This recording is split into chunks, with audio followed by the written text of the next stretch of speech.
On a démarré la shlichut du Rebbe Shlita Melech HaMashiach à Haïfa. Et pour les Olim Chadashim, des jeunes qui arrivent du monde entier. Ils viennent de France, d'Amérique du Nord, d'Amérique du Sud, du Mexique, d'Argentine, du Brésil. Et ils arrivent à Haïfa pour étudier l'hébreu. Et donc on essaye de s'occuper d'eux, de préparer des Shabbats, des Shurim. Comme tous les shluchim, ils essayent de s'occuper comme il faut des Juifs. Et maintenant c'est le temps de la Kibbutz Galiot qu'ils arrivent en Eretz Israël car c'est le temps de la délivrance.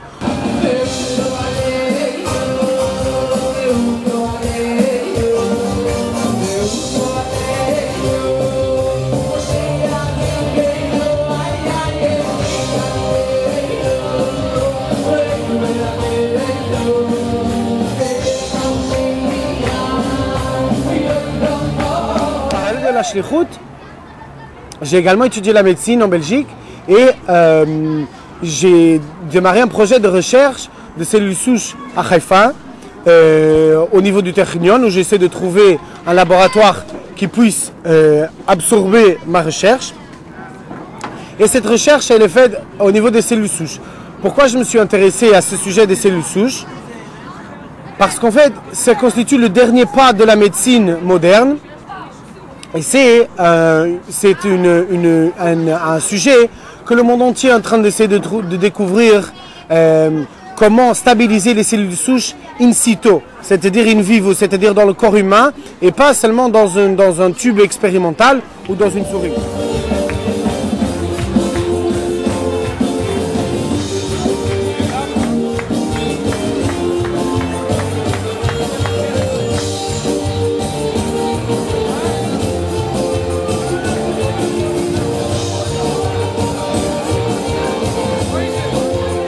C'est quoi les cellules souches en vérité?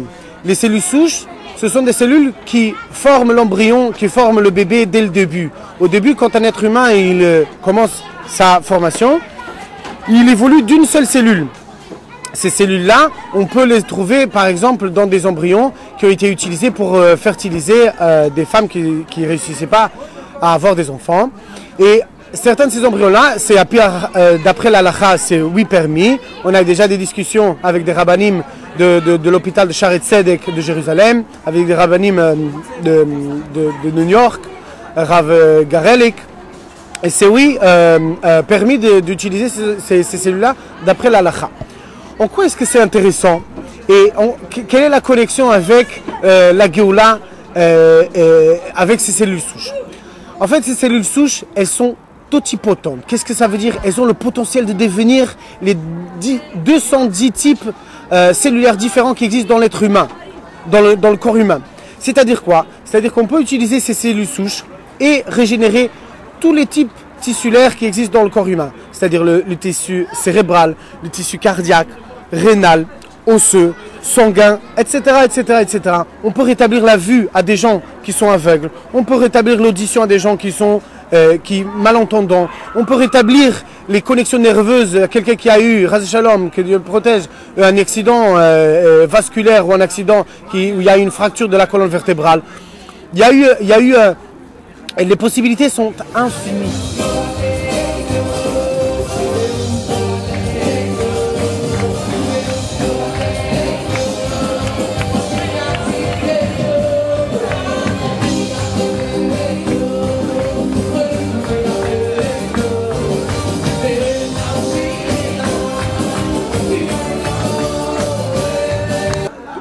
D'où est-ce qu'on comprend ça? Comment est-ce qu'on comprend le monde entier est en train de rechercher comment stabiliser ces cellules souches-là, dont ce potentiel est énorme.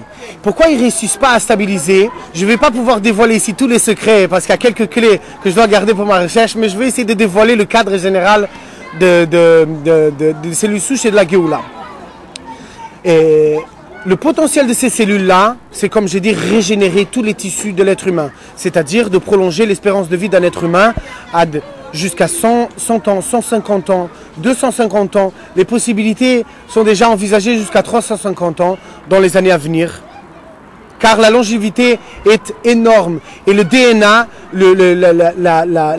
l'ADN à l'intérieur des cellules, il est oxydable et on peut en fait le préserver de la même manière qu'on préserve un livre avec, de la même manière qu'on préserve les pages d'un livre avec la couverture. On peut de la même manière préserver le DNA au travers des télomérases. Des télomérases, c'est des protéines spéciales qui protègent l'ADN d'être endommagé au fur et à mesure des multiplications. Ces réplications qui se font, en fait, il y a des gilgulim, il y a des réincarnations qui se font constamment à l'intérieur du corps humain. En fait, il y a des copies qui se font constamment du DNA. C'est comme un livre petit. Et en fait, si vous voulez, le lien qui existe entre les cellules souches et le Tanya, le livre fondamental de la Chassidut Chabad, c'est qu'à l'intérieur de chacune, l'Alter Rebbe, l'Admor HaZaken, il a dit que fondamentalement c'est quoi le sujet du Tanya, c'est que la Torah et les mitzvot, c'est quelque chose de très proche de ta bouche et de ton cœur pour faire.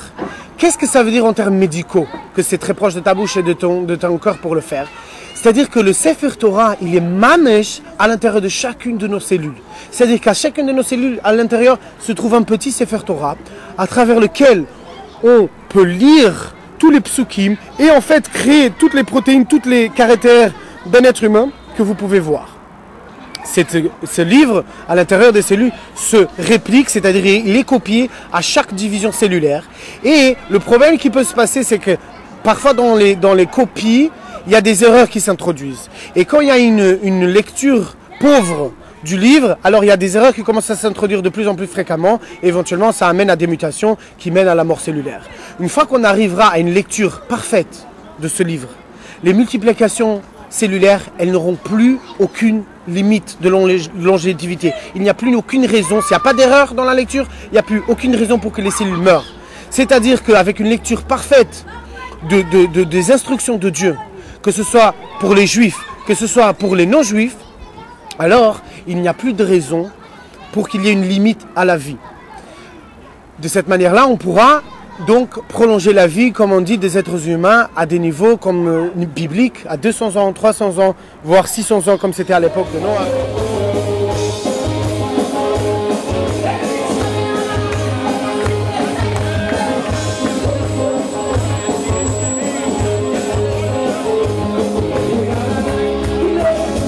Représente l'ultime potentiel et l'ultime étape de la médecine actuelle qui va permettre à l'être humain de vivre dans un corps qui va être éventuellement éternel, dans la mesure où il n'y a plus de raison, pour qu'il soit limité, pour qu'il meure, puisqu'il n'y aura plus d'erreur.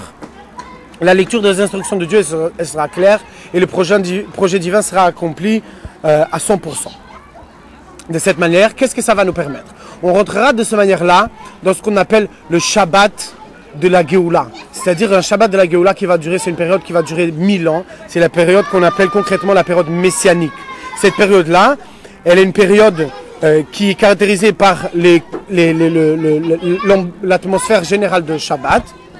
Et ensuite, à la suite de ces 1000 ans-là, on rentre dans la période qu'on appelle la période post-messianique, qui va durer, d'après le Zohar, 51 jubilés, mais c'est un jubilé à Gadol, donc c'est-à-dire 50 000 années fois 50 000 années. On arrive à un total de 2,5 billions d'années. On va explorer le potentiel humain à l'infini. C'est-à-dire quoi? On va accomplir ce qu'a écrit dans la phrase fondamentale de la prière juive, Shema Israël, Hashem Elokeinu, Hashem Echad. Et si vous regardez bien dans le schéma, le Ain du schéma, c'est une lettre qui est d'une taille un peu plus grande que les autres. Et le Dalet du Echad, elle est aussi un peu plus grande que les autres. Si vous mettez le Ain avec le Dalet, vous obtenez le mot Ed.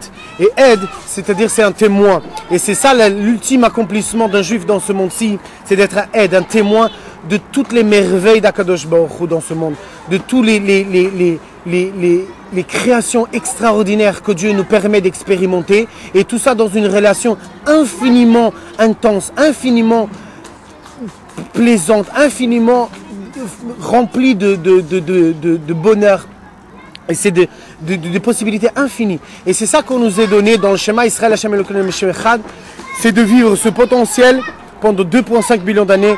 Et là-bas, après cette période-là, le Zohar est dit, et de là, seulement toi, Hashem, tu l'as vu. Mais il y a encore beaucoup à être exploré. Et donc, en termes médicaux, on y arrive tout doucement. Mais alors les médecins du monde entier, ils n'arrivent pas vraiment à stabiliser les cellules in vivo parce qu'ils n'ont pas certaines clés. Et ces clés, ils se trouvent dans les pasuk de la Torah. Moi, je suis en train de faire des recherches approfondies donc, au niveau du Tanakh et de la médecine. Et en fait, c'est dans un pasuk spécifique. Je vais vous dire le pasuk spécifique parce que je ne dois pas nécessairement révéler le secret de comment arriver aux acides aminés pour constituer la molécule qui va permettre de bloquer l'ADN à l'identité de l'ADN.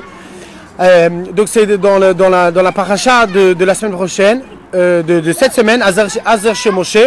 C'est dans le pasuk où c'est marqué, en tout cas j'ai des fortes intuitions pour croire que c'est dans ce pasuk qui se trouve la clé de la stabilisation de l'ADN in vivo, où quand c'est marqué que Hachem il a demandé à Moshe Rabbeinu de lever son bâton et d'ouvrir la mer Rouge. Et au moment, il a soufflé un vent d'Est. Et c'est dans ce pasuk que se trouvent les clés qui vont nous permettre d'arriver à la stabilisation de ces cellules souches in vivo. En fait, c'est marqué que la mer, c'est appelé Kiryat Yamsouf. Yamsouf. Yamsouf, il faut connaître un peu le français et un peu le grec pour comprendre. Yam, ça veut dire... Yam, ça veut dire la mer. Et Souf, ça veut dire la femme. Il faut comprendre le grec parce que les couvertures du livre dont j'ai parlé tout à l'heure, les couvertures des livres, c'est des protéines qui se trouvent à l'intérieur des cellules souches qui sont appelées des télomères. Des télomères, ce sont des protéines-là qui conservent l'ADN et qui permettent la longévité de la cellule. Télos, en grec, ça veut dire la fin. Et mère, en français, c'est la mer. Donc télos, la fin en grec, plus la mer en mer, c'est Yamsouf. Donc vous avez compris que c'est au passage du Yamsouf que l'âme d'Israël, il a franchi les ultimes limites. Et l'ultime limitation de l'être humain, c'est quoi? La mort et la maladie. Ce sont les dernières limitations pour l'être humain. Et c'est quand ils traversent le Yamsouf, c'est quand ils vont traverser la difficulté des cellules souches qui vont pouvoir abolir complètement la maladie de ce monde et la mort ultimement. De cette manière-là, on pourra expérimenter l'âme dans ce corps de manière indéterminée et on pourra exploiter tout notre potentiel et servir Dieu de tout notre potentiel, de tout notre cœur, de telle manière que les juifs vont pouvoir le faire, de telle manière que les non-juifs vont pouvoir le faire à travers les 7 lois noachides.